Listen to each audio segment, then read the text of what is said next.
Yes, and welcome into the Sportsedge, powered by Sports Handicapper. I'm Dan Leach, the Squatch. So much to get to today. Final Four. Baseball's coming. We got the Valero Texas Open the week before. The Masters talked to Jamie about. Let's bring him in. The Nobleman. We got Sealy McNeely, the Westgate champ. Seal, how you feeling today? How are the fish doing? Tired, and we're both tired. All right, you look great. We're tired from swimming around the tank all day, and I'm just tired. Well, you should probably maybe jump in the tank and swim with them. What do you think about that? I wish I had a tank big enough to jump in. Someday you will. You just won the Westgate. You should buy Jump one. in your pool. Yeah, house size. Sideburns, how you feeling down in beautiful, lovely Costa Rica? Doing good. Ready for the Final Four. Yep, it's going to be sick. And JB, the king of golf, the king of English soccer, and the king of making fun of American soccer. By the way, if you're such a big soccer guy, why didn't you go to the game last night at, what's the stadium called? El Stadium de Azateco? I forgot what it's called. Why didn't I go to the game? Because I'm not Costa Rican, I'm not American. So why would I? Because you're a soccer. When England comes and plays here, I'll go to the stadium. Has England ever played in Costa Rica? No, they're too good for this place. Oh, for the love of Christ. All right, we'll get back with you in just a little bit, you and Silly Seal. But Sideburns, let's start with you, my friend. And we've got the Final Four. I can't believe we have the Final Four on Saturday. We're recording here on a Thursday afternoon. And I just want to get your feelings on the tournament itself. I mean, we had our first 15 seeds in the Elite Eight. We almost had 0 number 1 seeds for the first time in the modern era in the Final Four. And now you've got Duke and North Carolina playing for the first time ever in the tournament. 100 times they played under in Coach K's tenure. They're up by 1, by the way, 50-49. And you've got Kansas Nova, 2 teams that have won titles in the past. What are just your feelings on the tournament in general? Because every year, Sideburns, we say it's crazy. This might, even though it's settled with some 2s and 1s at the end, and obviously an 8 seed in North Carolina, this might have been the craziest ever, at least one of the craziest ever. It's one of the craziest, especially in recent memory. I mean, 15 seed making it to the Final 8, first time ever, like you said. And we did really good with the game so far. These matchups they're tight. I don't know how you feel about them, but I was surprised to see Kansas open up as a 3.5-point favorite. Personally, I thought it'd be higher, especially with losing Justin Moore. I think that's really going to hurt Villanova, who's a thin team as it is. Yeah. It's a big loss. Well, I look at both these games, and we'll start with Kansas and Nova, and you mentioned how that opened up 3.5, and now we're basically seeing 4.5s out there. And I wanted to get your take on what kind of money you're seeing coming in. For me, and I don't want to kind of tip my hand on the North Carolina game with Duke yet, but to me, the way this tournament has gone, so many underdogs have won outright, and obviously a ton of underdogs have covered. I'm in this thing called the capture pool, where you just randomly get a team and you have them throughout the tournament. And let's say they're getting 8.5 points against a certain team and they lose, you still capture the other team. I've had North Carolina. I've had to worry about it. They've been an underdog in most of their games, though. So you look at the dogs in this tournament. And Nova, of course, they beat my Wolverines. I know you're really excited about it. And I'll tell you this about Villanova, and I'll see if you agree. They have been slept on. They are extremely talented, as they always are. Jay Wright's a great coach. I mean, you mentioned, obviously, losing one of their best players, but still having Samuel, still having Colin Gillespie, who made all those big shots against Michigan and then in the Elite Eight as well.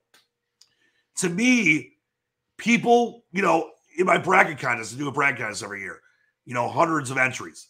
No one picked Villanova to win. I think people are just sleeping on a team that played in a tough Big East with teams like Providence. Xavier's playing the NIT final on Thursday night, and that they are not just good enough to win this game, but they're good enough to win the whole thing. And no one really, they're like obviously not an afterthought, but everyone's taking Duke or taking Kansas. Some might be taking North Carolina. No one's taking Villanova. I love them plus 4.5. They are. You're right. They're treated like an afterthought.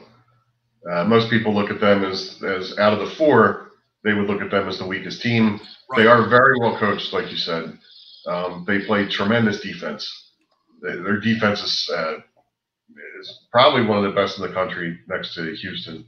And the one thing they can't do, Dan, is they cannot shoot 30% from the field and expect to beat Kansas. No. They just can't. And the shooting has been atrocious. Yes.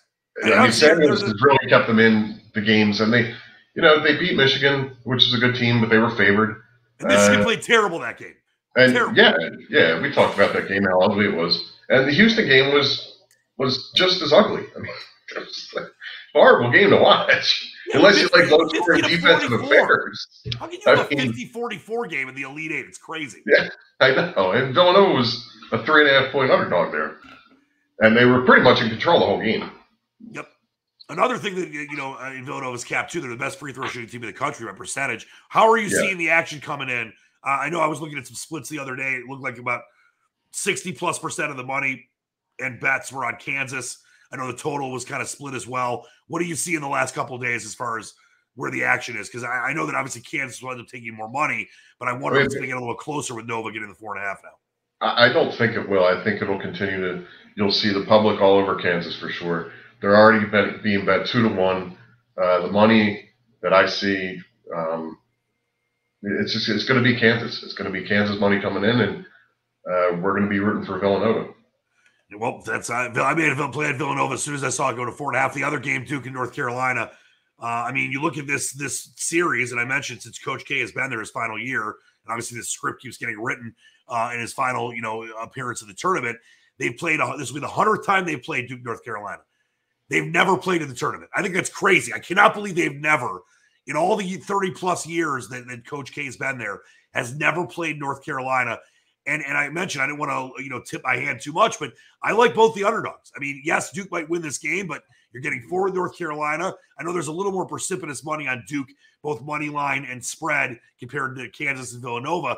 But that being said, this line is kind of stuck there at 4. What are you seeing? And I think that taking forward North Carolina seems to be not just the smart play, but the only play, because obviously Duke's got a ton of All-Americans and NBA lottery type picks. But North Carolina is beating everyone like a drum. And they've done this throughout the entire tournament. And they just beat North Carolina. They just beat Duke in Coach K's final regular season home game at Cameron by, 16, and dominated the second half.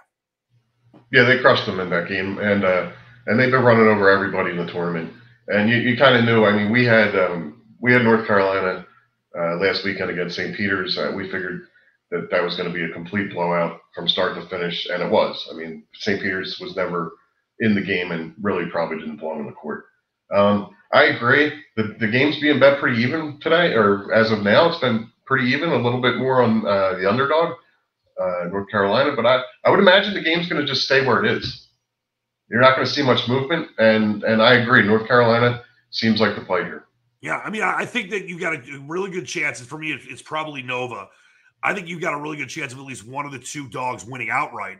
But I definitely like both the dogs to cover. And it should – listen, these are going to be great games. They won't be like the Houston-Nova game, which was like watching paint dry at times, 50-44 in the Elite Eight. I think you're going to see, two very exciting down-to-the-wire type games with a lot of emotion out there in New Orleans. I've been in New Orleans to cover Final Fours before. They put on a great show there. The atmosphere is going to be great in the Superdome or the Mercedes, but whatever it's called now, Mercedes-Benz lifetime. Caesars. I think it's called the Caesars Superdome now. Yeah, Caesars lifetime Mercedes-Benz drive-through Superdome, Jack in the Box. But it should be a lot of fun, Kevin. I'm excited about Saturday night. No, me too. I can't wait to watch both games, and that's my plan for Saturday night. Sit around, have a couple of drinks, and watch the games. We can't make a side bet on Nova because we both like Nova, so we can't even do it. Well, you owe me a round of golf next time you come down. I know that. All right. I'm going to do double nothing at some point. All right, great stuff. And I won 50,000 space bucks. Yeah, that's right. Was it 20,000 space bucks? 50. That's right. It's a lot of space bucks. It's one space buck for every it's $20,000 for every one space buck. So I think that's a lot of money. That's a lot of money. I can retire. Great job by you. Let's get my man JB. And JB, of course, we're excited about the Masters.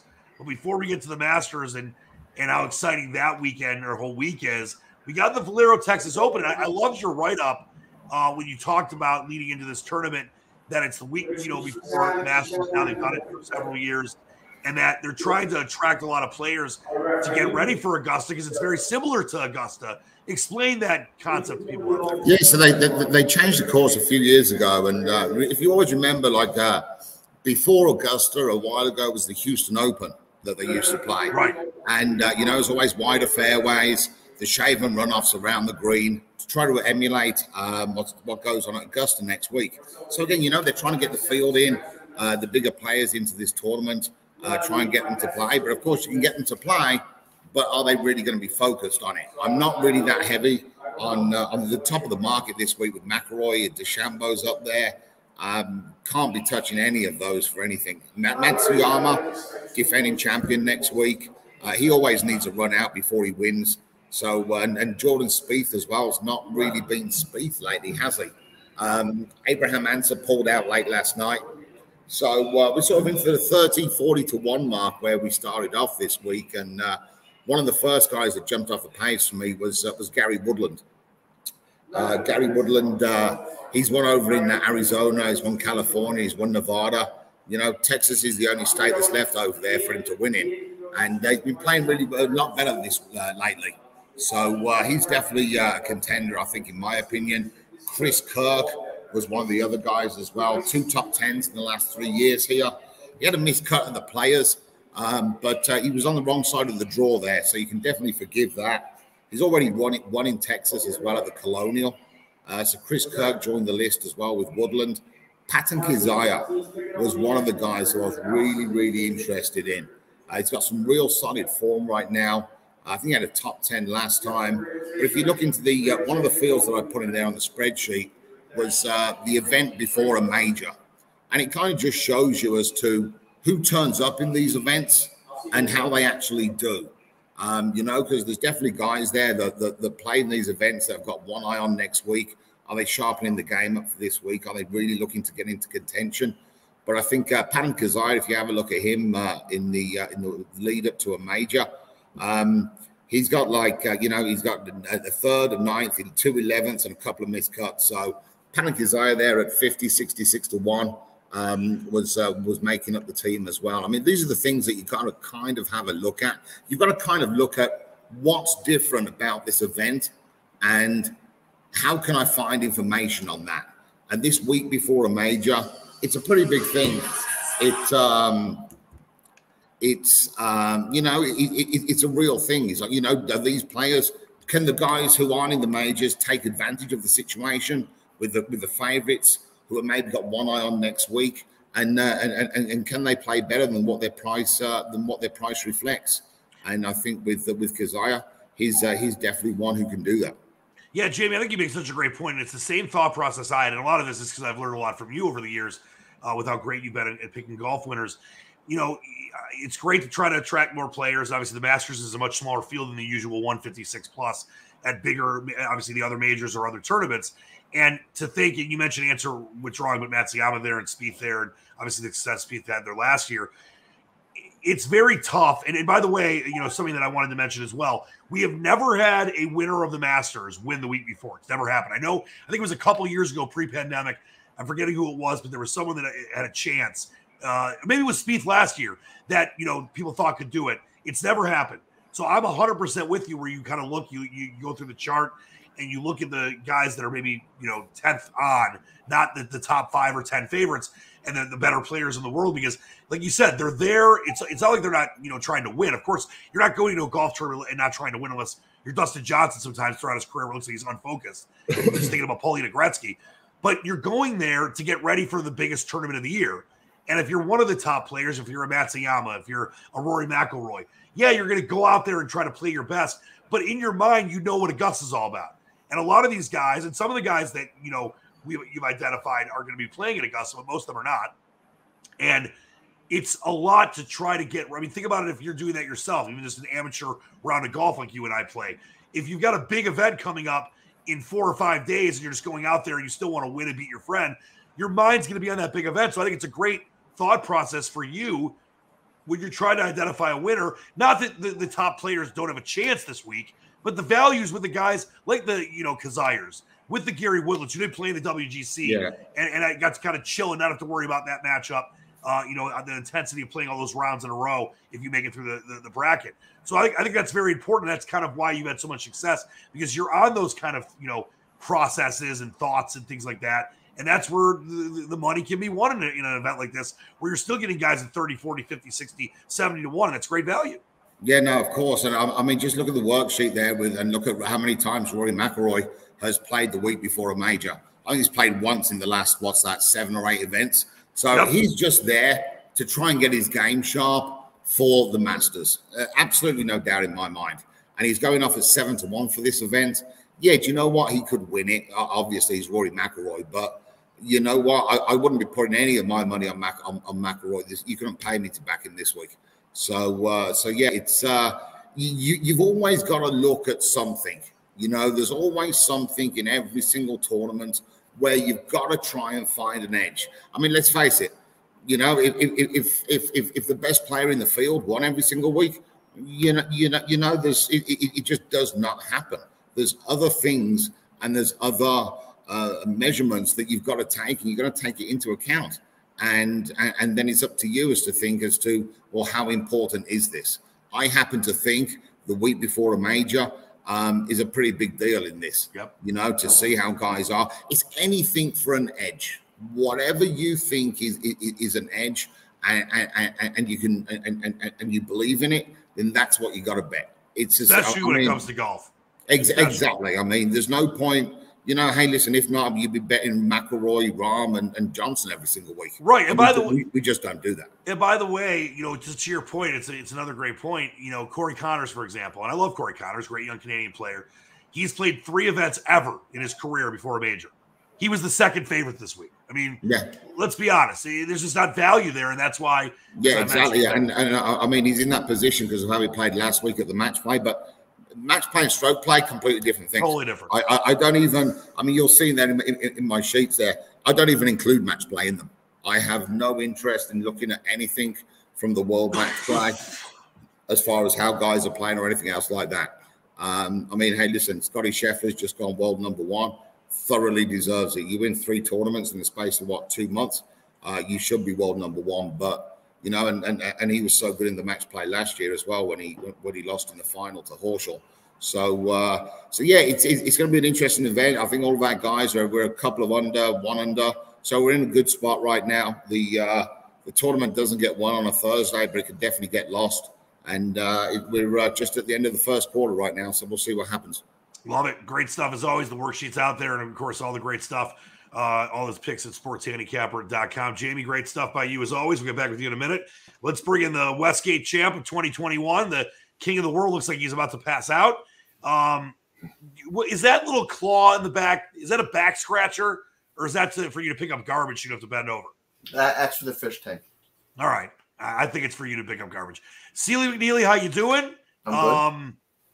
I know we're getting ever so closer and closer to your money sport in baseball. Well, obviously your money sport's football because you're the freaking king of the Westgate, but you're incredibly successful at baseball. And I just wanted you to give the peeps a chance to just let them know what you're working on to get ready for the season. Are you watching spring training games? Are you looking at batting splits? What's the key right now as you get ready for what we've talked about on this show going back to last year, a very important time of the season, the first month, where you have had an incredible amount of success. Last year, you barely lost whenever you pick games. What's the key for you right now as you get ready for the season and give your great people at sportshandicapper.com a lot of winners? I've been watching some preseason games, just watching some pitchers. But spring training, please, not preseason. Whatever. I'm just screwing with you. Oh, same. The only problem is you really can't put too much in stock into the numbers in spring training because they work on things. Sometimes some guys just throw off fastballs.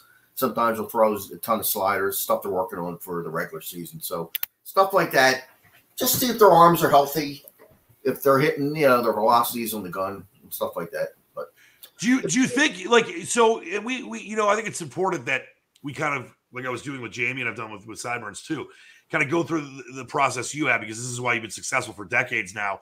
What do you think is the big advantage of being in a lot of early season games? Is it because the pitching isn't up to snuff yet? Is it because the batting's not up to snuff yet in certain situations? What are the big keys you're looking for as you get ready to start betting early in the season?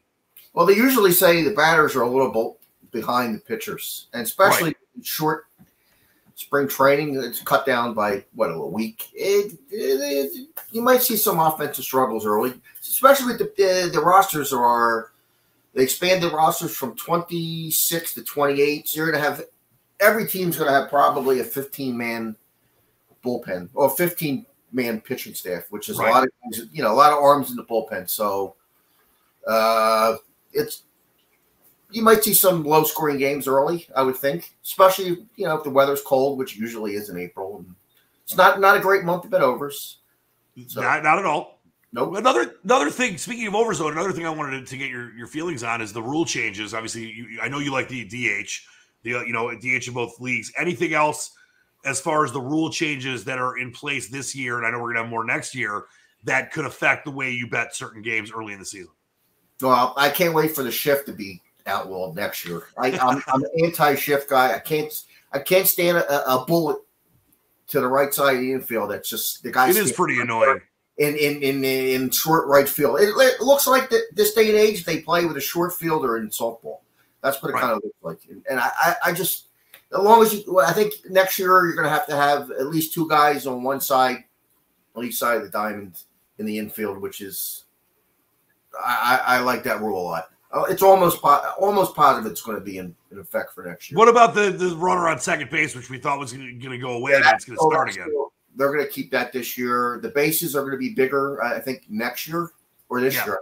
I think the space size is a little bigger. And I think it's something I read 2 days ago. Second base is coming in. My dad was like, well, I hear that I guess second base wasn't in the right place and they're moving it. I'm like, all right, I guess they are. Yeah, it's like it's really not 90 feet from base to base the way it was in the last 30 years. Yes.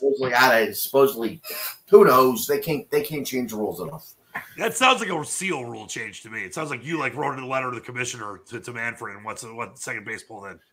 Camden Yards. I don't even think it's called Camden Yards anymore in Baltimore. They moved their left field fence in 26 feet this year. I think it's called the Bird Den. Last one for you.